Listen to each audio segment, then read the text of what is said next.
Don't be upset with me, okay? I know I've been riding a lot of other bikes lately. I understand that. I want you to know that I appreciate you. There's nothing special between me and those other bikes. You got to realize that, okay? Smitty, are you talking to your bike again? Well, yeah, I am. She's being a little bit neglected. I don't think she feels special. I mean, I've done a lot of reviews on other bikes, and I don't think she understands how much I care for her. I don't want her to think that I don't care for her, that she's not a special bike. Before people think you're crazy, do you want to roll the intro? You know what? That's fine. If people think I'm crazy for caring about my bike like that, then roll the intro.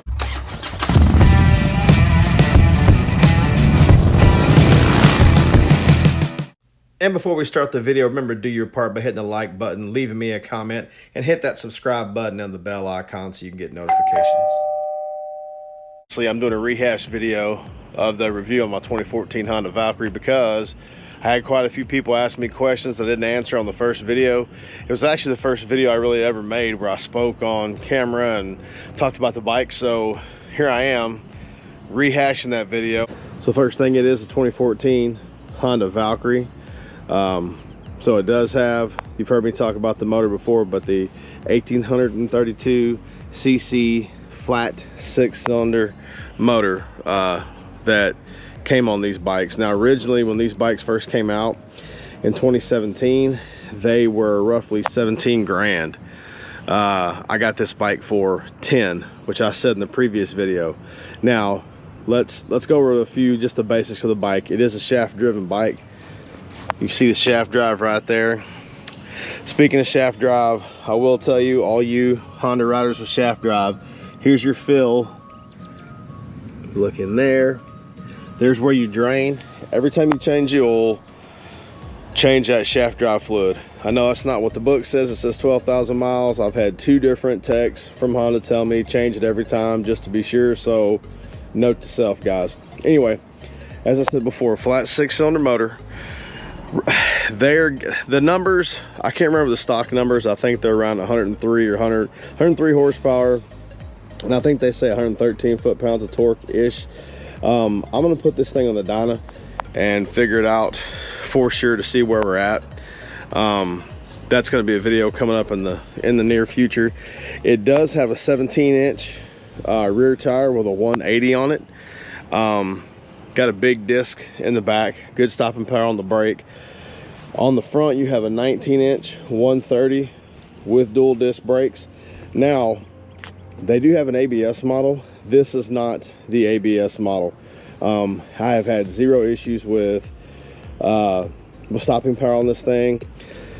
So it does have an LED headlight. LED headlight is really good. It sets a little low to the ground. I've tried to make some adjustments to no avail. I did put, as I've talked about before, fog lights on it. I did do the fog light kit, which I enjoyed. The handlebars are your typical pullback bars. As you've seen in previous videos, I did put these grip covers on there, and they're like 14 bucks. They're, like I said, really cheap, really good way, just for me being a cheap ass not installing grips. It does have a hydraulic clutch, which there are people who hate the hydraulic clutch. I actually love it. There's your reservoir right there. The hydraulic clutch to me kicks ass. If you don't know anything about these bikes, if you look in here, there's your air filter pods. Your pods stick out up front. I took some heat last time about saying that it looked like 2 big boobs in the front. Still think it does look like a big old set of titties, but that's fine. You see you get your air intakes on either side for the air intake on either side for the motor, which is cool. You do have a big ass fan sitting right down there. That fan is what has the thermostat, which keeps the motor nice and cool, especially on those hot Texas days. Now I did put a Corbin seat on it that I showed you last time. The stock seat to me is trash because I'm a big heavy set guy. I'm well over 300 pounds, and that stock seat was not comfortable, and it hurt my ass something fierce. So Corbin is amazing. You can look at the stitching in the sunlight, you'll see it. I have the blue stitching on it. That blue stitching is, man, it just stands out. Corbin does great work. Got the Corbin backrest as well. This is a OEM Honda backrest. As you can see, I've got my bag bungee to it, but If you look, it's all Honda OEM parts. Also, underneath there, I have the Honda luggage rack that I bought all those parts, Honda OEM parts. So this windshield, this bottom piece, this is a Gustafson windshield. The windshield does a really good job. It kept the wind off my chest. The issue there was me. I should have bought one about 2 inches taller. I should have came up here. I did not. So I went on Amazon and found this guy right here. That is a cheap little Chinese knockoff piece. I tell people all the time that this bike is a really good, what I would call a utility bike. When I say utility bike, I mean you can do just about anything on it. Throw a set of hard bags, you can go touring. Take all the windshield off, take the bag off the back and all that good stuff, and you've got a straight line cruiser. As somebody who's owned higher, what I would consider to be a higher horsepower bikes. When I say higher horsepower, I did some work on my Victory Cross Country. Had cams, had the air kit, had pipes on it, and it was pushing out about 113 horsepower and about 118 foot-pounds of torque. I want to say from seat in my pants, I think this thing is running around 100 to 103 horsepower, maybe 108 to 10 on the torque.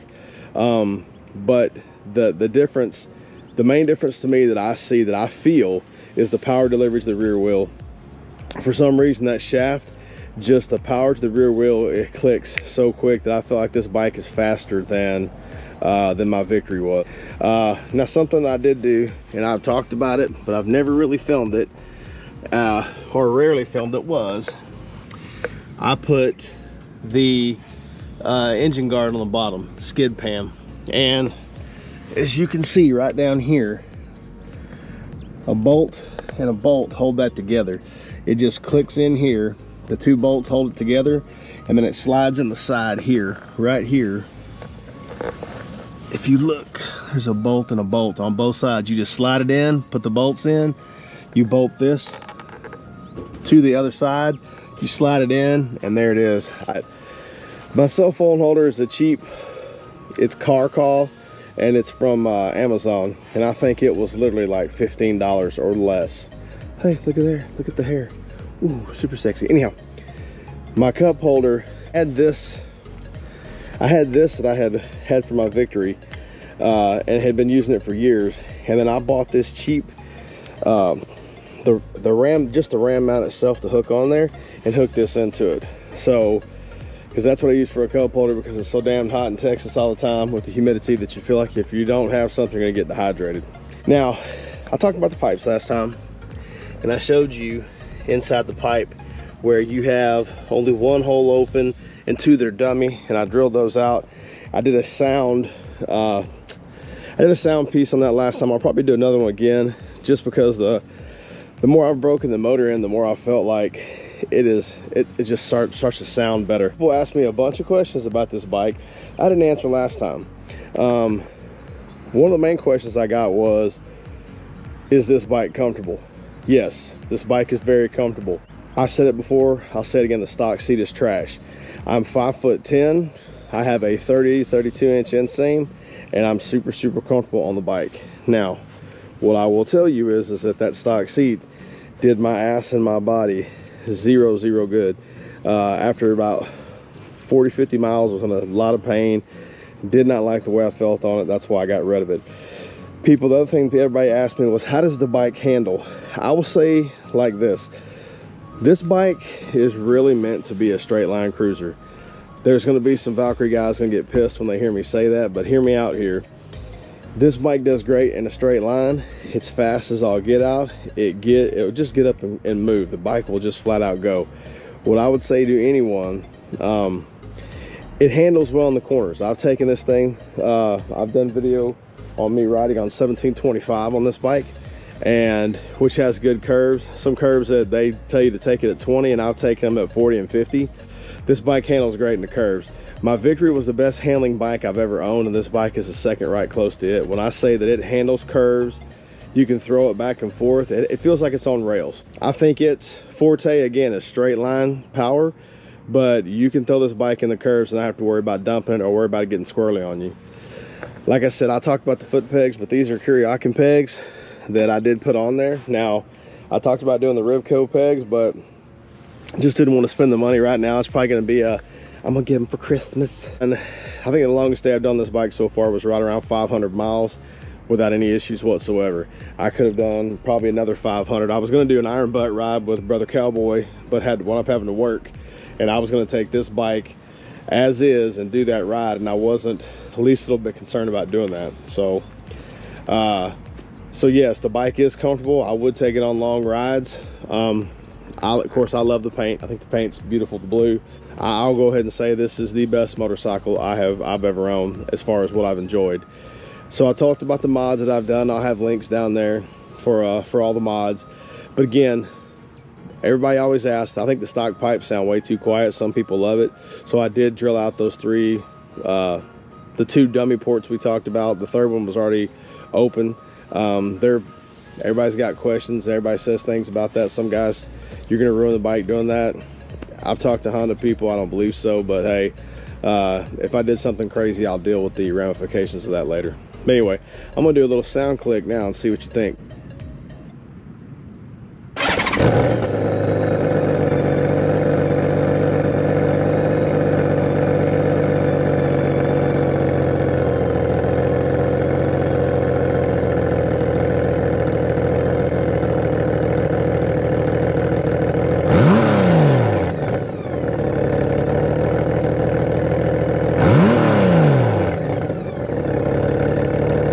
I think she sounds pretty damn good. I also know you're going to be super stoked and impressed with my white checkered Vans. You're welcome. They're gorgeous. Anyway, that is my review on this bike. I'll be the first person to tell you for what I paid for the bike and the cheap amount of mods I've done to it.